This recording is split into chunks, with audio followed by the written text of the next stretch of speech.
Okay, welcome back. We're going to pick up with Chapter 2, First Civilization, Cities and States, and Unequal Societies, 3500 BCE to 500 BCE. And we'll start with Section 1, Something New, the Emergence of Civilizations. Alright, this is a great statue, and it actually has some significance, but as you look at it, think about who this statue represents. In order to answer that question, let's describe the figure. This is actually Reherka, an inspector of the scribes, and it's Egypt's 5th dynasty, I believe, and his wife, right here, Mersanke, around 2350 BCE. And you can see the couple is wearing their hair in very similar traditional styles and dressed modestly in tunics. And you see that she stands slightly behind her husband on the left, holding his left arm with her left arm.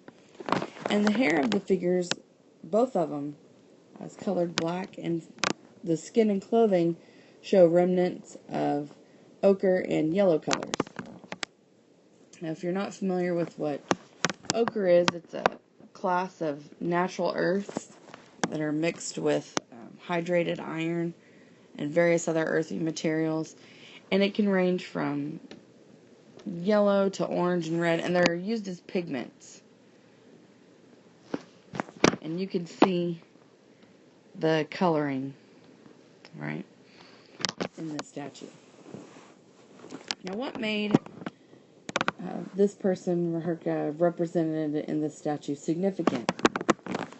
Well, the ability to write was a defining feature of early civilizations, and those who mastered it enjoyed exceptional respect and influence. And as a scribe, Reherka assumed an unusual position in the 5th dynasty, and really the inclusion of his wife suggests that his prestige and even significance also reflected on his family. So how does this statue reflect one of the new qualities of early civilizations? Well, figurative art of the Paleolithic era usually didn't represent specific individuals, and as a statue with features that depict specific individuals, this statue is an example of the art of early civilizations.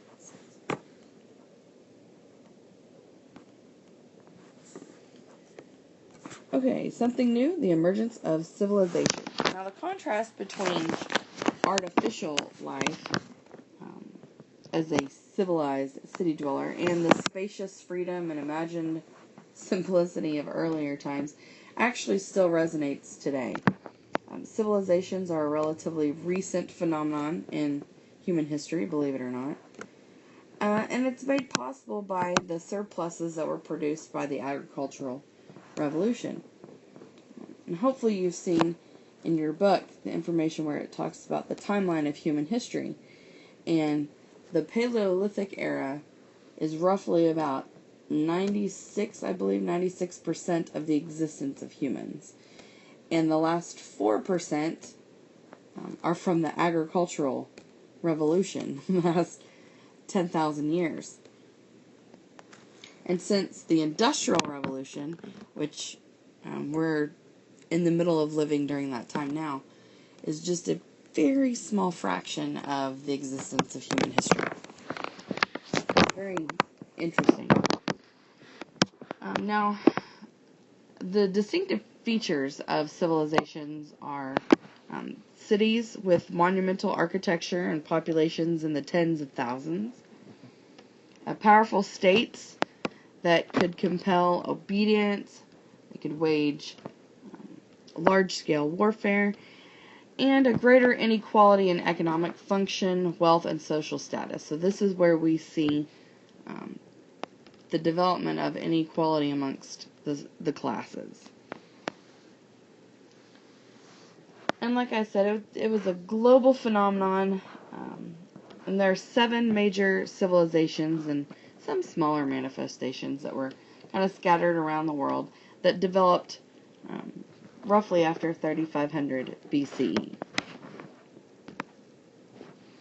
And one of the earliest of those first civilizations, as we introduce the first civilizations, emerged in Sumer, which is in southern Mesopotamia. Mesopotamia is a fertile crescent. And that was roughly between 3,500 and 3,000 BCE. They had the first written language, the appearance also of the Egyptian civilization in the Nile River, which is in northeastern Africa. Hopefully you know where that is, since you've all had a successful year of geography. And the smaller Nubian civilization that was just to the south of the Egyptian civilization, and that was approximately about the same time. Also, Norte Chico, which is the central coastal part of Peru. Of course, that would be the Pacific coast. And this emerged about 3,000 or 1800 BCE. And Norte Chico is really interesting because they found approximately 25 urban centers. And so it was rather different from Mesopotamia and Egypt. It was actually self-contained, which for the time was rather unusual. Their only import was maize, and that came from Mesoamerica. So everything else that they needed in order to survive and exist, they already had, or they got. So they only had to import maize.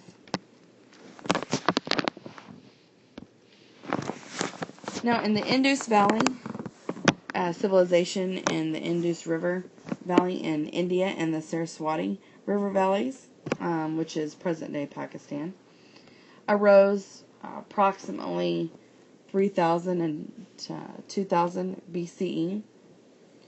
They had built these elaborately planned cities. They had amazingly a standardized system of weights and measures, really neat architectural styles, and brick sizes.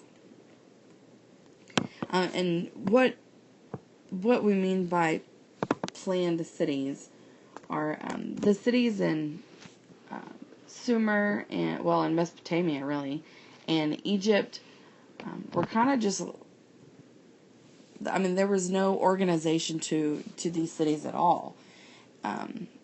And people just built as they spread.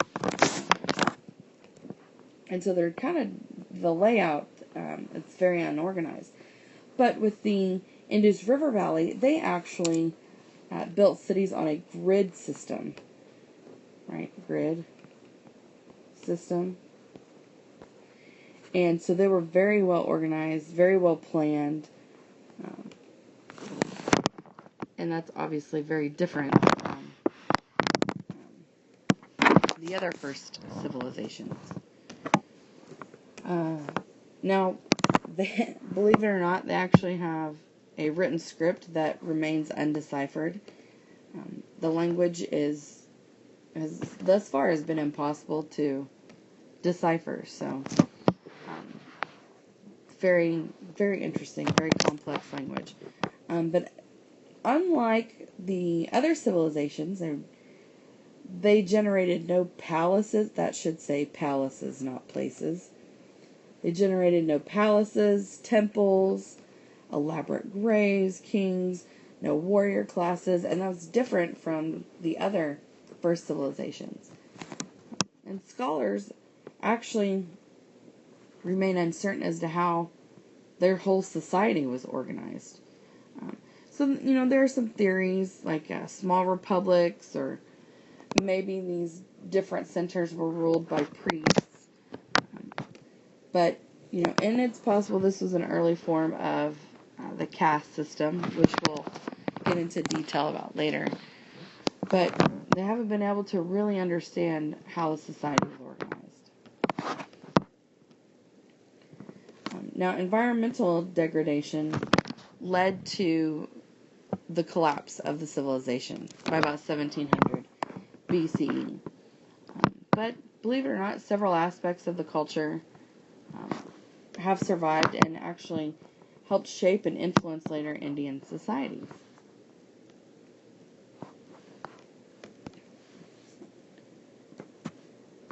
Now, Now, approximately around 2200 BCE, a first civilization took shape in China.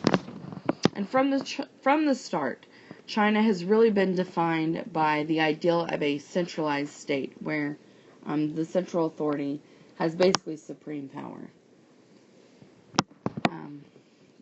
The Xia, Shang, and Zhou dynasties enlarged the Chinese state, made it bigger. The ruler was seen as the son of heaven, which at the time was like an intermediary between heaven and earth. They developed an early written language and used oracle bones as documents. And China has really maintained impressive cultural continuity even into modern times. Now in Central Asia, another first civilization known as the Central Asian or Oxalic civilization arose about 2200 BCE as well. And it's centered on the Oxus or Amu-Darya River Valley, and that's in modern northern Afghanistan. And they had, and that should say centers, they had fortified centers. They actually practiced irrigation agriculture. And they really had a distinctive culture, art, burial rituals, distinctive meaning different from others, but they were not literate. They found no evidence of a written language, which would lead to being illiterate.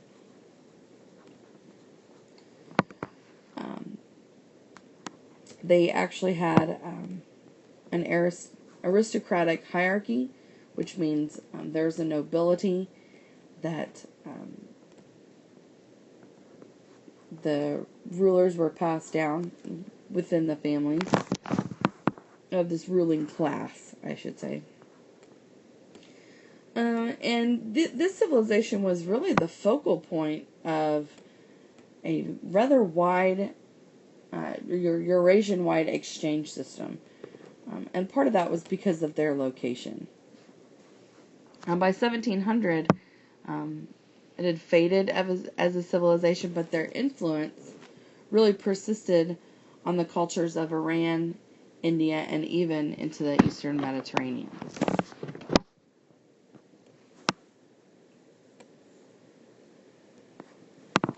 Okay, the Olmec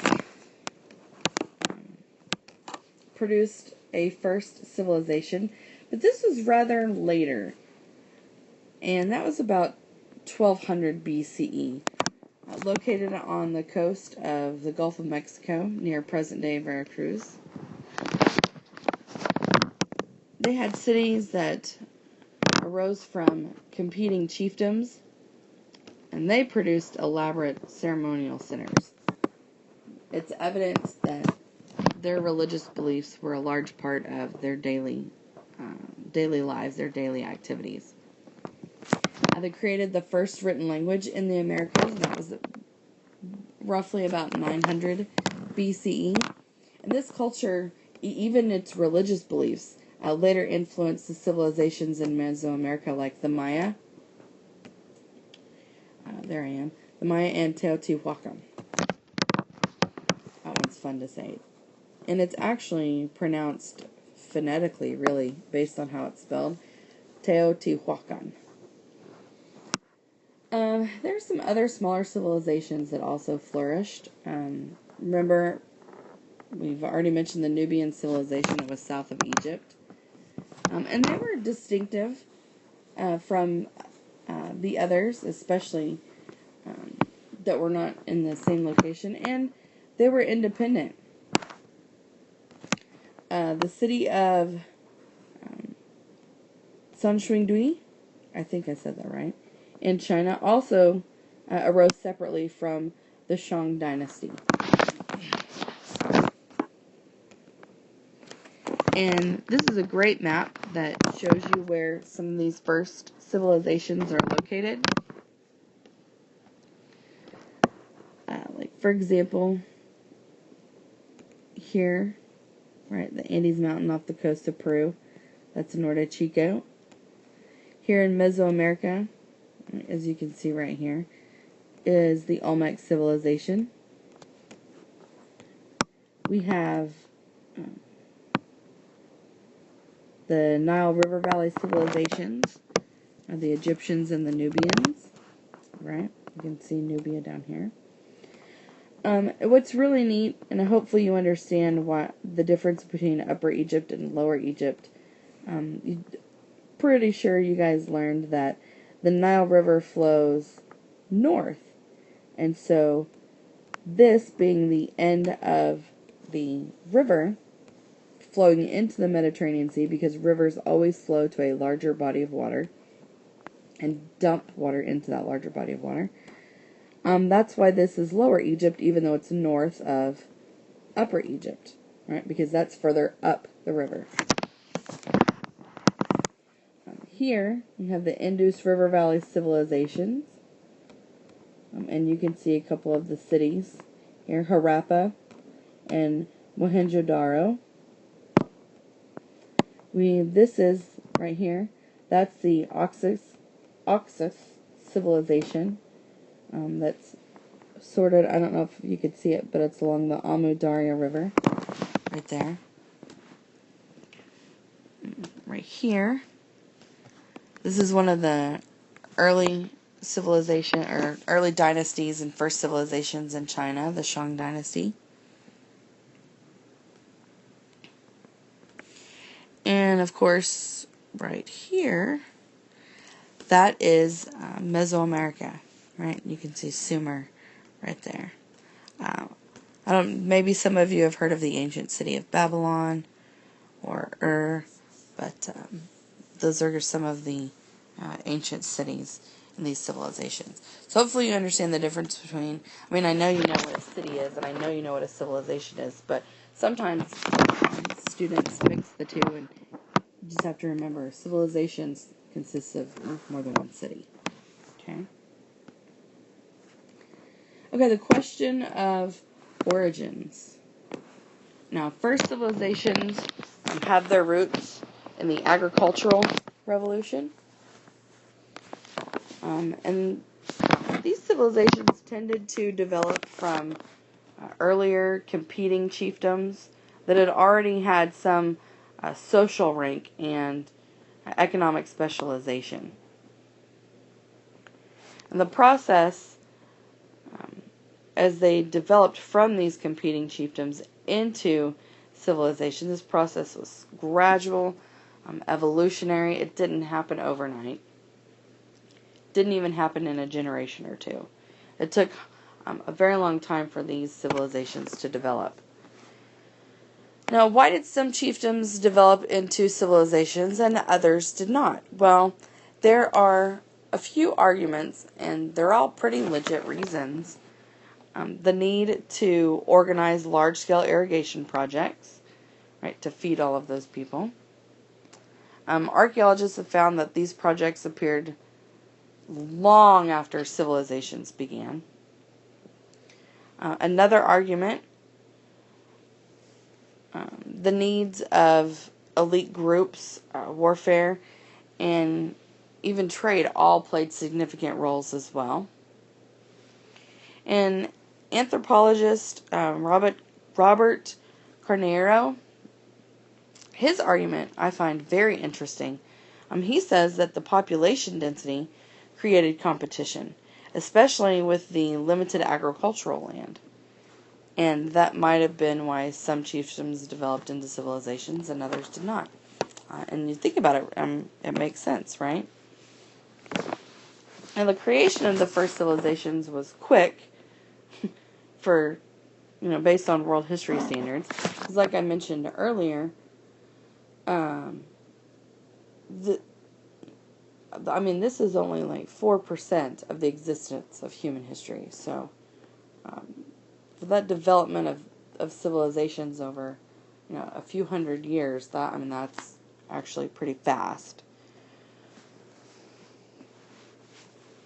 But at the same time, it was an unconscious undertaking for those that were involved. They didn't realize this was such a drastic or dramatic change in human history. I mean, it's a completely new path, a new journey that humans began. And all the first civilizations relied heavily on agricultural production. Okay, an urban revolution. Cities of one of the most, cities are, or were, one of the most distinctive features of first civilizations. Cities didn't exist everywhere. So that's a distinctive feature. The scale, how large they were, the layout, how they were designed, what they looked like, even the specialized industries. And it's hard to say manufacturing because I don't want you to think of manufacturing in terms of present day or electronic industries, but just manufacturing, making things, even if it's something that's of a primitive style or primitive time. But the size, the layout, and those specialized industries would have definitely impressed any visitor from a village that came to these first civilizations, any of the cities of the first civilizations. And the cities, lay at the heart of all the first civilizations because they were political and administrative capitals, the centers of cultural production, right? This is where you find the art, the architecture, the literature, the rituals, the ceremonies, the foods, the clothing, the styles. All that's culture. And so cities were the central part of that. And it was also a place of local and even long-distance exchange. And the centers of, they were also centers of manufacturing activity. This is what I was talking about just a second ago, is an actual location for production. And so cities produced new societies with greater specialization and even further division in classes as that inequality grew larger. And that is the end of section 1.